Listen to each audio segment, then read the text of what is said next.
விஜய் டிவியில் ஒளிபரப்பான கலக்கப்போவது யாரு அப்படிங்கிற நிகழ்ச்சியில் போட்டியாளராக கலந்துக்கிட்ட அறந்தாங்கி நிஷா இன்னைக்கு மக்கள் மத்தியில் ரொம்ப பிரபலமாக மாறி இருக்கிறாங்க. அது மட்டும் இல்லாமல் பட்டிமன்ற பேச்சாளரான இவங்க தன்னோட டைமிங் காமெடியால் மக்களை மகிழ்விச்சு அடுத்த கோவை சரளா அப்படிங்கிற ரேஞ்சுக்கு ஃபேன்ஸ் மத்தியில் கொண்டாடப்பட்டு வந்துட்டு இருக்காங்க. அது மட்டும் இல்லாமல் தான் வாங்குற சம்பளத்தில் தன்னால் முடிஞ்ச அளவுக்கு பலருக்கும் உதவிகள் பண்ணிக்கிட்டு இருக்காங்க. அந்த வகையில் சில மாதங்களுக்கு முன்னாடி சென்னையில் புயல் பாதிப்பு வந்தப்போ பலருக்கும் தன்னால் முடிஞ்ச உதவிகளை பண்ணினாங்க. அதே மாதிரி தூத்துக்குடியிலையும் மழை வெள்ளத்தால் பாதிக்கப்பட்ட மக்களுக்கு நேரடியாக போய் பல உதவிகள் பண்ணினாங்க.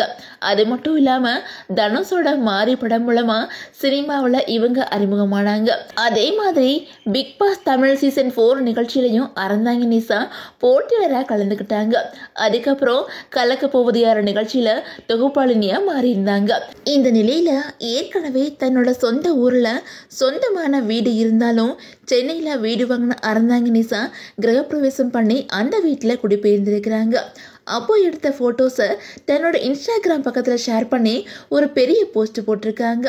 அதில் என்ன சொல்லியிருக்காங்க அப்படின்னா, உங்கள் எல்லாரோட ஆசீர்வாதத்தோட சென்னையில் வீட்டில் பால் காய்ச்சியாச்சு. வீட்டுக்கு அப்பாவோட பேர் தான் வச்சுருக்கிறேன். நான் பிறந்ததுலேருந்து இப்போ வரைக்கும் எனக்கு சென்னையில் சொந்தக்காரங்க அப்படின்னு சொல்லிட்டு யாருமே கிடையாது. சின்ன வயசில் ஒரு தடவை அப்பா தான் என்னை சென்னைக்கு கூட்டிகிட்டு வந்தாங்க. அதுக்கப்புறம் நான் எப்போ சென்னைக்கு போகணும் அப்படின்னு சொன்னாலும் இந்த கூட்டிகிட்டு போகிறேன் அப்படின்னு சொல்லிட்டு ஏமாத்திட்டே இருப்பாங்க. திரும்ப நான் சென்னையில் பயணிச்சதுக்கு காரணம் என்னோட அப்பா தான்.